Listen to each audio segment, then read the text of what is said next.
지금부터는 트윈데믹, 코로나19와 독감 트윈데믹 대처법 하나하나 자세히 알아보도록 하겠습니다. 자, 첫 번째는 바로 이거예요.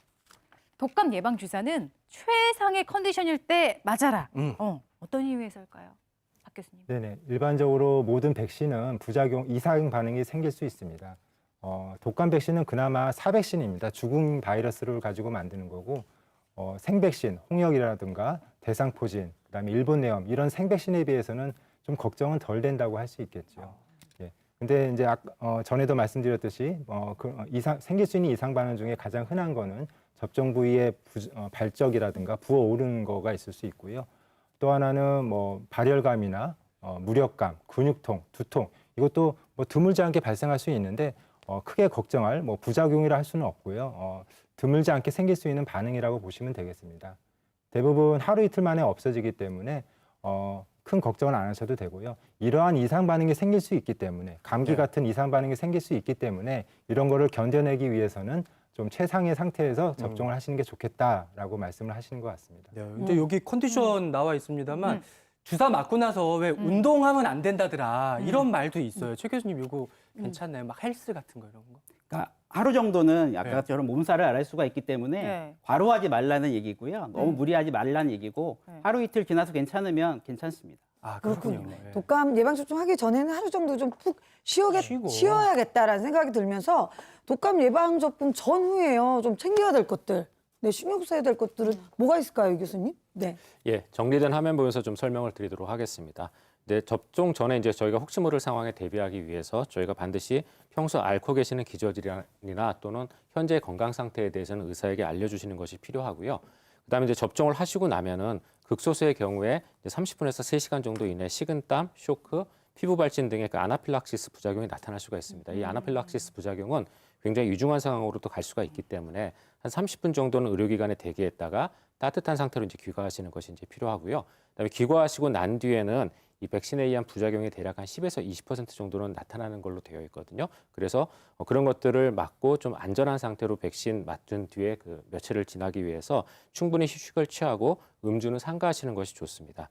그리고 접종 후 3, 4일 정도 몸 상태를 살피면서 저희가 나타날 수 있는 부작용, 즉 고열이라든가 두드러기라든가 호흡곤란, 경련 같은 증상이 있는 경우에는 즉시 병원에 알리고 치료를 받으실 필요가 있습니다. 네, 이렇게 말씀해 주신 주의사항 잘 지켜가면서 맞으시되 함께하면 좋은 백신 하나 더 저희가 소개를 해드릴게요. 65세 이상이라면 독감 백신과 폐렴구균 접종을 같이 하라. 이건 어떤 이유에서 그럴 걸까요? 네, 연세가 드시면서 당연히 면역력이 떨어지고 그러다 보니까 여러 가지 감염 질환에 취약하실 수밖에 없습니다. 특히 65세 이상의 고령인 분들은 독감에 걸리면 독감 자체도 문제가 되지만 독감 후에 합병증으로 오는 여러 가지 감염 질환이 더 문제가 되고요. 그중에 가장 많은 것이 폐렴입니다. 그래서 폐렴은 우리나라의 전체 사망률의 3위를 차지할 정도로 굉장히 위험하고 호흡기 질환 사망률이 1위를 차지할 정도로 굉장히 위험도가 높고 심각한 질환입니다. 네.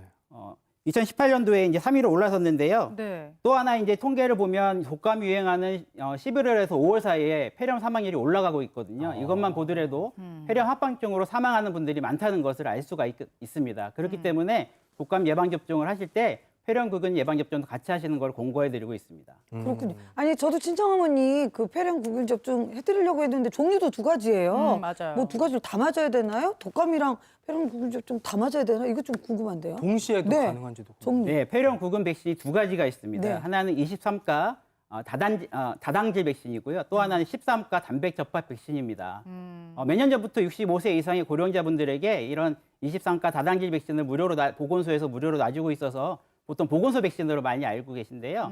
이 다당질 백신만 맞으시면 폐렴에 대한 예방 효과가 조금 부족합니다.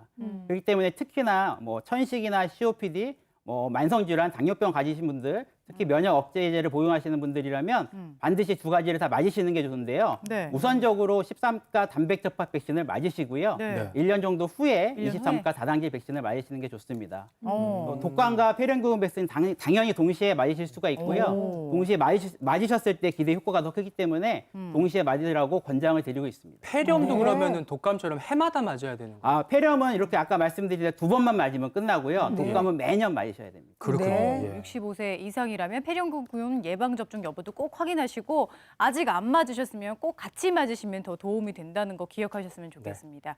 그다음 대처법 한번 알아볼게요. 바이러스가 오는 길을 꽁꽁 막아야죠.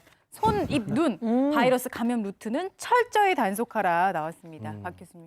네, 독감도 그렇고 신종 코로나도 그렇고 중요한 감염 경로는 비말 감염과 접촉 감염입니다. 비말은 우리가 말하거나 재채기하거나 기침할 때 나오는 분비물, 이게 어떻게 보면 침인데 그 안에 바이러스 입자가 들어 있습니다. 그래서 멀리는 2m까지 갈 수 있기 때문에 그 안에 있는 주위 사람들한테 감염을 시킬 수 있는 거죠. 또 균이 묻은 물건을 만지거나 환자와 접촉한 다음에 그 손으로 자기 얼굴, 눈, 코를 만지면 감염이 될 수 있습니다. 그게 이제 접촉 감염이 되겠지요.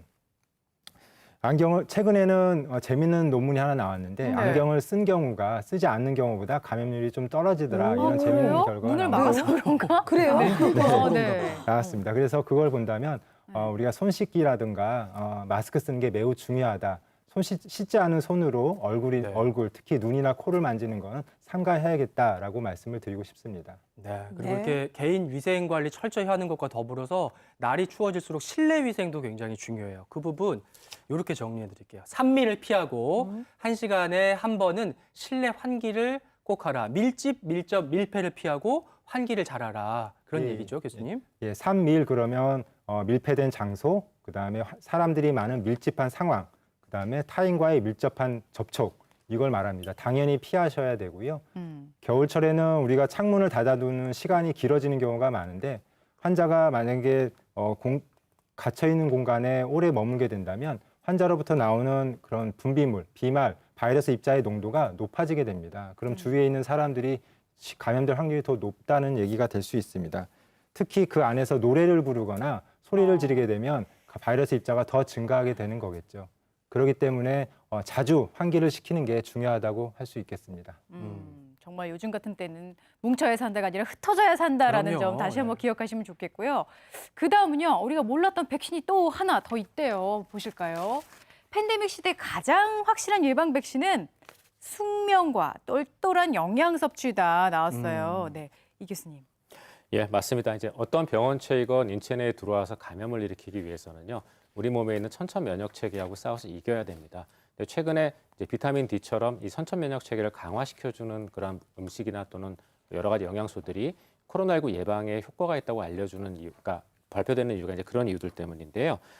이러한 선천 면역을 강화시킬 수 있는 바른 생활 습관은 그런 바이타민 D 같은 것들도 일부 있겠지만 그런 것들 외에 잠을 충분히 잔다거나 영양소를 충분히 섭취하는 것들도 역시 좋은 그러한 방법들이 되겠습니다. 특히 잠을 충분히 자는 방법은 숙면을 취하게 되면 멜라토닌 분비가 최고점에 달하게 되는데 이러한 멜라토닌이 체내의 면역 세포에 이제 관여해서 면역력에 좋은 영향을 주는 것으로 알려져 있습니다.